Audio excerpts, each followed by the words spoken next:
مختلف موضوعات پر بڑے پیارے پیارے واقعات بھی سنتے ہیں، بڑے انوکھے اور بعض اوقات تو دل دہلانے والے واقعات سنتے ہیں، مگر یہ سب کچھ ہے قرآن میں۔ قرآن کی کیا بات ہے! آئیے آج ایک ایسی گائے کے بارے میں سننا ہے۔ ویسے بھی بقرعید کے دنوں میں ہم جانور خریدنے جاتے ہیں، لیکن جس گائے کا تذکرہ آج میں نے کرنا ہے، قرآن مجید کے ذریعے کرنا ہے، وہ دنیا کی سب سے قیمتی گائے ہے۔ جی ہاں، اس سے مہنگی گائے دنیا میں کبھی فروخت نہ ہوئی ہوگی اور شاید کبھی نہ ہو۔ ایسا کیا واقعہ تھا؟ وہ گائے کون سی تھی اور کتنی مہنگی فروخت ہوئی؟ آئیے سنتے ہیں۔ اور یہ واقعہ سورہ بقرہ میں موجود ہے، اور آپ جانتے ہیں قرآن پاک کی سب سے بڑی سورت سورہ بقرہ ہے، اور بقرہ کا جو معنی ہے وہ گائے ہے، یعنی گائے والی سورت۔ اس کو اسی گائے کی وجہ سے کہا جاتا ہے۔ اور اس کا واقعہ یہ ہے کہ بنی اسرائیل میں ایک بہت ہی نیک اور صالح بزرگ تھے۔ ان کا ایک ہی بچہ تھا جو نابالغ تھا، اور ان کے پاس فقط ایک گائے کی بچیا تھی۔ ان بزرگ نے اپنی وفات کے وقت اس بچیا کو جنگل میں لے جا کر ایک جھاڑی کے پاس جا کر یہ کہہ کر اس گائے کو چھوڑ دیا کہ یا اللہ عز و جل، میں اس بچیا کو تیری امانت میں دیتا ہوں۔ میرا بچہ نابالغ ہے، جب وہ بالغ ہو جائے تب اسے یہ گائے واپس لوٹا دی جائے۔ اس کے بعد ان بزرگ کی وفات ہو گئی، اور بچیا جو ہے وہ بھی بڑی ہوتی گئی، ادھر وہ نوجوان بھی جو ہے وہ بالغ ہو گیا۔ تو اس کی ماں کی اس نے خوب خدمت کی، بڑا ہی فرما بردار، بڑا ہی نیکوکار تھا۔ اب اس نے اپنی رات کو کس طرح تقسیم کیا تھا؟ خدمت بھی کرتا تھا تو کیا نرالا انداز تھا کہ اس نے اپنی رات کو 3 حصوں میں تقسیم کر رکھا تھا۔ ایک حصے میں سوتا تھا، ایک حصے میں ماں کی خدمت کرتا تھا، اور ایک حصے میں رب کی عبادت کرتا تھا۔ روزانہ صبح جنگل سے لکڑیاں کاٹ کر لاتا۔ اپنی کمائی کو بھی اس نے 3 حصوں میں تقسیم کیا تھا، یعنی اپنی کمائی کا ایک حصہ اپنی ذات پر خرچ کرتا، ایک حصہ اپنی والدہ کو پیش کر دیتا، اور ایک حصہ راہ خدا میں صدقہ و خیرات کیا کرتا تھا۔ اب ایک دن لڑکے کی ماں نے اپنے بیٹے سے کہا کہ بیٹا، تمہارے باپ نے میراث میں ایک بچیا چھوڑی تھی جس کو انہوں نے فلاں جھاڑی کے پاس جنگل میں اللہ عز و جل کی امانت میں سونپ دیا تھا۔ اب تم اس جھاڑی کے پاس جا کر، گویا درخت کے پاس جا کر اللہ عز و جل کی بارگاہ میں دعا مانگو کہ اے ابراہیم اور اسماعیل اور اسحاق علیہ السلام کے رب، تو میرے باپ کی سونپی ہوئی امانت مجھے واپس دے دے۔ اور اس بچیا کی نشانی یہ ہے کہ وہ پیلے رنگ کی ہے، اور اس کی خال اس طرح چمک رہی ہوگی کہ گویا سورج کی کرنیں اس میں سے نکل رہی ہیں۔ یہ سن کر لڑکا جنگل میں اس جھاڑی کے پاس گیا اور دعا مانگی، تو فوراً ہی وہ گائے دوڑتی ہوئی آ کر اس کے پاس کھڑی ہو گئی، اور یہ اس کو پکڑ کر گھر لایا۔ تو اس کی ماں نے کہا بیٹا، تم اس گائے کو لے جا کر بازار میں 3 دینار میں فروخت کر ڈالو، لیکن کسی گاہک کو میرے مشورے کے بغیر نہ دینا۔ ان دنوں بازار میں گائے کی قیمت جو تھی وہ بھی 3 دینار ہی تھی۔ بازار میں ایک گاہک آیا جو در حقیقت ایک فرشتہ تھا۔ اس نے کہا کہ میں گائے کی قیمت 3 دینار سے زیادہ دوں گا، مگر کسی سے مشورہ نہ کرنا۔ وہ فرما بردار تھا۔ ماں نے کہا تھا بیٹا، میرے مشورے کے بغیر نہ بیچنا۔ حالانکہ آفر زیادہ کی تھی، مگر اس نے کہا نہیں، میری ماں نے مجھے یہ فرمایا ہے کہ میرے مشورے کے بغیر کسی کو گائے نہیں فروخت کرنی۔ وہ اپنی ماں کے پاس آیا۔ آنے کے بعد والدہ کو کہا کہ ماں، ایک شخص آیا تھا اور اس نے 3 دینار سے زیادہ کی آفر دی ہے۔ تو والدہ نے کہا کہ بیٹا، یہ گاہک شاید کوئی فرشتہ ہوگا، تو اے بیٹا، تم اس سے مشورہ کرو کہ ہم اس گائے کو ابھی فروخت کریں یا نہ کریں۔ یہ نوجوان دوبارہ بازار گیا، وہی گاہک آیا جو کہ دراصل فرشتہ تھا۔ اس بچے نے، اس نوجوان نے اس فرشتے سے پوچھا کہ آپ ہی بتا دیں کہ اس گائے کو ہم فروخت کریں یا نہ کریں۔ فرشتے نے کیا کہا؟ کہا کہ ابھی فروخت نہ کرو، آئندہ اس گائے کو حضرت موسیٰ علیہ السلام کے لوگ خریدیں گے۔ تم اس گائے کے چمڑے میں سونا بھر کر قیمت طلب کرنا، وہ لوگ تمہیں اتنی ہی قیمت ادا کریں گے۔ آپ سوچ رہے ہوں گے کہ کیوں اتنی مہنگی گائے خریدی جائے گی؟ یہی تو اس واقعے کا ایک ٹرننگ پوائنٹ بھی ہے اور خاص بات بھی ہے، کیونکہ ایک اور واقعہ اسی دور میں پیش آتا ہے جس کی وجہ سے یہ گائے بہت قیمت دے کر خریدی جاتی ہے بڑی عجیب و غریب بات کہ اتنی قیمت کوئی کیوں دے گا۔ لیکن ماجرا یہ ہوا کہ چند دنوں کے بعد بنی اسرائیل کے ایک بہت مالدار شخص جس کا نام عامیل تھا، اس کی چچا کے دونوں لڑکوں نے مل کر اسے قتل کر دیا۔ اس کی لاش کو ایک ویرانے میں ڈال دیا۔ اب صبح سارے لوگ پریشان، قاتل کی تلاش شروع ہوئی، مگر قاتل ملتے ہی نہیں تھے، پتہ ہی نہیں چلا کہ کس نے مارا ہے۔ اب یہ لوگ حضرت موسیٰ علیہ السلام کے پاس آئے کہ حضور آپ ہمیں بتائیں کہ ہم قاتل کو تلاش کریں تو کریں کیسے؟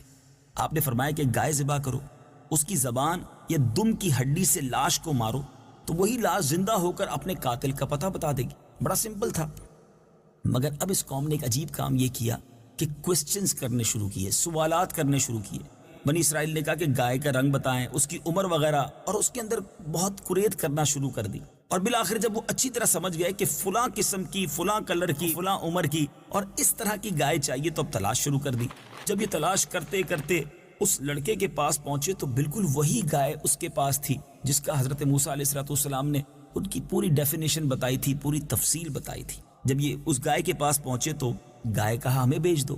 تو اس نوجوان نے کہا کہ اس کے چمڑے میں، یعنی اس گائے کے جو چمڑا ہے اس کے اندر سونا بھر کر قیمت دو گے تب میں یہ گائے تمہیں دوں گا۔ بہرحال یہ ڈیل ہو گئی، ان لوگوں نے اس نوجوان کو یہ سونا دیا اور یہ گائے خرید کر واپس لے گئے۔ اور اب جناب اسی گائے کی زبان یا دم کی ہڈی مقتول کی لاش پر جب ماری گئی تو مقتول جو تھا، وہ مردہ جو تھا، وہ زندہ ہوا، اور اس نے زندہ ہو کر بتایا کہ میرے قاتل میرے چچا کے دونوں لڑکے ہیں جنہوں نے میرے مال کی لالچ میں مجھ کو قتل کر دیا ہے۔ یہ بتا کر وہ پھر مر گیا۔ چنانچہ ان دونوں قاتلوں کو قصاص میں قتل کر دیا گیا، اور مرد صالح کا لڑکا جو اپنی ماں کا فرما بردار تھا اس مال سے، اس دولت سے مالا مال ہو گیا۔ میٹھے میٹھے اسلامی بھائیوں، ہے نا عجیب واقعہ؟ یہ ہمارے قرآن میں موجود ہے، لیکن اس واقعے سے بہت سارے درس ملتے ہیں۔ آئیے چند مدنی پھول قرآن پاک کے فیضان سے آپ کی طرف پڑھاتا ہوں، آپ بھی اپنے دل کے مدنی گلدستے میں سجاتے جائیے۔ لیکن اس سے پہلے کہ اس واقعے سے ہم مدنی پھول چنیں، کیوں نہ قرآن پاک میں یہ واقعہ کہاں اور کیسے موجود ہے، تلاوت قرآن مجید سنتے ہیں، اور آئیے اس کا ترجمہ سنتے ہیں۔ وَإِذْ قَالَ مُوسَىٰ لِقَوْمِهِ إِنَّ اللَّهَ يَأْمُرُكُمْ أَن تَذْبَحُوا بَقَرَةً قَالُوا أَتَتَّخِذُنَا هُزُوًا قَالَ أَعُوذُ بِاللَّهِ أَنْ أَكُونَ مِنَ الْجَاهِلِينَ۔ ترجمہ: اور یاد کرو جب موسیٰ نے اپنی قوم سے فرمایا بے شک اللہ تمہیں حکم دیتا ہے کہ ایک گائے ذبح کرو، تو انہوں نے کہا کہ کیا آپ ہمارے ساتھ مذاق کرتے ہیں؟ موسیٰ نے فرمایا میں اللہ کی پناہ مانگتا ہوں کہ میں جاہلوں میں سے ہو جاؤں۔ قالوا ادع لنا ربك يبين لنا ما هي قال إنه يقول إنها بقرة لا فارض ولا بكر عوان بين ذلك فافعلوا ما تؤمرون۔ ترجمہ: انہوں نے کہا کہ آپ اپنے رب سے دعا کیجئے کہ وہ ہمیں بتا دے کہ وہ گائے کیسی ہے۔ فرمایا اللہ فرماتا ہے کہ وہ ایک ایسی گائے ہے جو نہ تو بوڑھی ہے اور نہ بالکل کم عمر، بلکہ ان دونوں کے درمیان ہو، تو وہ کرو جس کا تمہیں حکم دیا جا رہا ہے۔ قالوا ادع لنا ربك يبين لنا ما لونها قال إنه يقول إنها بقرة صفراء فاقع لون الناظرين۔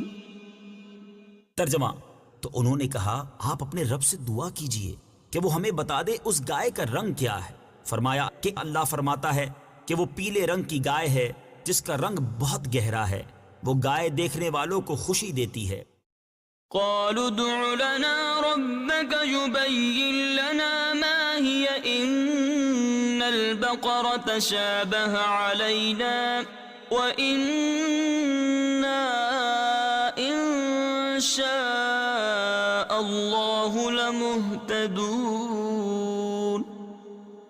ترجمہ: انہوں نے کہا آپ اپنے رب سے دعا کیجئے کہ ہمارے لیے واضح طور پر بیان کر دے کہ وہ گائے کیسی ہے، کیونکہ بے شک گائے ہم پر مشتبہ ہو گئی ہے، اور اگر اللہ چاہے گا تو یقیناً ہم راہ پا لیں گے۔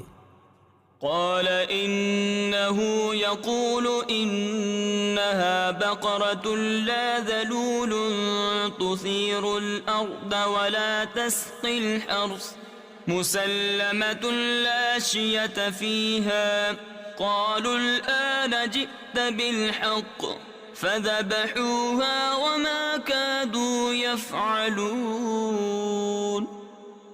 ترجمہ: موسیٰ نے فرمایا اللہ فرماتا ہے کہ وہ ایک ایسی گائے ہے جس سے یہ خدمت نہیں لی جاتی کہ وہ زمین میں ہل چلائے، اور نہ وہ کھیتی کو پانی دیتی ہے، بالکل بے عیب ہے، اس میں کوئی داغ نہیں۔ یہ سن کر انہوں نے کہا اب آپ بالکل صحیح بات لائے ہیں۔ پھر انہوں نے اس گائے کو ذبح کیا، حالانکہ وہ ذبح کرتے معلوم نہ ہوتے تھے۔ وَإِذْ قَتَلْتُمْ نَفْسًا فَادَّارَأْتُمْ فِيهَا وَاللَّهُ مُخْرِجٌ مَا كُنْتُمْ تَكْتُمُونَ۔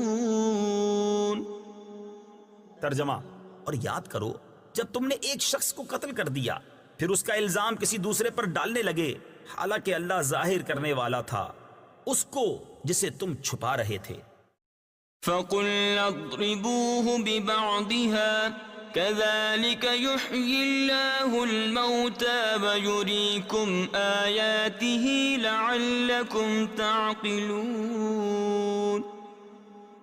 ترجمہ، تو ہم نے فرمایا کہ اس مقتول کو اس گائے کا ایک ٹکڑا مارو، اسی طرح اللہ مردوں کو زندہ کرے گا اور وہ تمہیں اپنی نشانیاں دکھاتا ہے تاکہ تم سمجھ جاؤ۔ اب آئیے یہ سمجھنے کی کوشش کرتے ہیں کہ اس مبارک واقعے سے، بلکہ دوسرے لفظوں میں کہا جائے کہ سورہ بقرہ کو سورہ بقرہ کیوں کہا جاتا ہے، اس بنیاد پر جو یہ واقعہ ہے، اس وجہ پر جو یہ واقعہ ہے، یعنی گائے والی صورت، اس گائے والے واقعے کو ہم نے سنا۔ اب ہم نے سیکھا کیا ہے؟ میٹھے میٹھے اسلامی بھائیوں، ایک اہم بات کہ خدا کے نیک بندوں کے چھوڑے ہوئے مال میں بڑی خیر و برکت ہوتی ہے۔ بظاہر تو ایک بچیاں ہی چھوڑی تھی نا، مگر نیک آدمی تھے، صالح تھے، اللہ کے فرما بردار تھے، تھوڑا چھوڑا تھا، حلال چھوڑا تھا۔ اللہ نے کتنی برکت دی کہ وہ نوجوان یعنی اس کا بیٹا جو ہے وہ مالا مال ہو گیا، پوری گائے کے بدلے سمجھ لیں اس کے وزن کے مطابق سونا مل گیا۔ تو پتہ یہ چلا، بعض لوگ جو یہ سوچتے ہیں کہ مجھے اولاد کے لیے بہت کچھ چھوڑ کے جانا ہے اور اس کے لیے حرام بھی کماتے ہیں، یہ نہیں سوچنا چاہیے۔ تھوڑا ہوگا، حلال ہوگا اور رب راضی ہوگا، وہ تھوڑے میں بھی اللہ بہت ساری برکت ڈال دے گا۔ دوسری بات جو اس واقعے سے سیکھنے کو ملتی ہے کہ والدہ کی محبت، والدہ کی خدمت، ماں کی دعائیں کیسا کام کر دکھاتی ہیں کہ اس نوجوان نے رات بھی ماں کی خدمت کرنی ہوتی تھی اور اپنی کمائی کا ایک حصہ بھی اپنی والدہ کو پیش کرتا تھا۔ اللہ نے اس کے مال میں کتنی برکت دی کہ وہ دنیا ہی میں مالا مال ہو گیا۔ تو یاد رکھیے، اگر جس کے ماں باپ راضی ہوں، ماں باپ کی دعائیں ساتھ ہوں، دنیا بھی اچھی ہو جاتی ہے، آخرت بھی بابرکت ہو جاتی ہے۔ اسی طرح یہاں ایک اور خوبصورت بات کہ جو اپنا مال اللہ تعالیٰ کی امانت میں سونپ دے، اللہ تعالیٰ اس کی حفاظت فرماتا ہے اور اس میں بے حساب خیر و برکت عطا فرماتا ہے۔ اس مرد صالح نے دنیا سے جانے سے پہلے اپنی امانت کو، اس بچیا کو اللہ کے سپرد کر دیا تھا۔ اللہ کریم نے کیسی شاندار حفاظت فرمائی۔ ہمیں بھی چاہیے اپنے مال کو، اپنے اسباب کو، اپنے گھر بار کو رب کے سپرد کر دینا چاہیے، اس کی امانت میں سونپ دینا چاہیے۔ جبھی تو گھر سے نکلتے وقت کتنی پیاری دعا ہمیں احادیث کے ذریعے گویا سکھائی گئی ہے، بسم اللہ توکلت علی اللہ، کہ میں اللہ تبارک و تعالیٰ کے سپرد کر کے اپنے گھر بار کو اور اپنے مال و اسباب کو جا رہا ہوں۔ تو یہ وقتاً فوقتاً ہمیں رب کے سپرد کرتے رہنا چاہیے۔ وہ کافی بھی ہے، وہ شافی بھی ہے اور وہ امانتوں کو ضائع نہیں فرماتا۔ اسی طرح میٹھے اسلامی بھائیوں، ایک اور خوبصورت بات حضرت مولا علی کرم اللہ تعالیٰ وجہ الکریم فرماتے ہیں، جو پیلے رنگ کا جوتا پہنے گا وہ ہمیشہ خوش رہے گا اور اس کو غم بہت کم ہوگا، کیونکہ اللہ تعالیٰ نے پیلی گائے کے لیے فرمایا ہے تسر الناظرین۔ ترجمہ، وہ گائے دیکھنے والوں کو خوشی دیتی ہے۔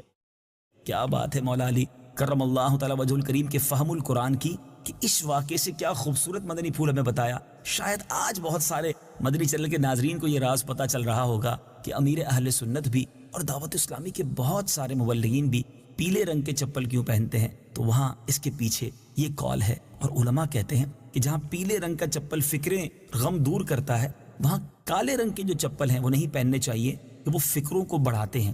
اس سے کوشش کیجئے، احتیاط کیجئے گا۔ ایک اور خوبصورت بات پتہ چل رہی ہے کہ قربانی کا جانور جس قدر بھی زیادہ بے عیب، خوبصورت اور قیمتی ہو، اسی قدر زیادہ بہتر ہے۔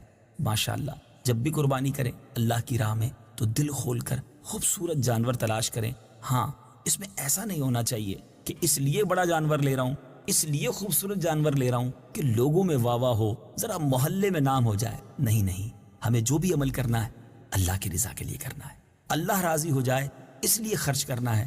انشاءاللہ اس کی بے شمار برکتیں ملیں گی انشاءاللہ عز و جل۔ اگلے سلسلے میں ایک اور روحانی، ایک اور نورانی ایک اور بہت ہی انوکھا واقعہ لے کر حاضر ہوں گے، کیونکہ قرآن اس قدر خوبصورت کتاب، اس قدر سرچشمہ ہدایت ہے کہ جا بجا بہت خوبصورت واقعات اس میں ہم سب کے لیے موجود ہیں۔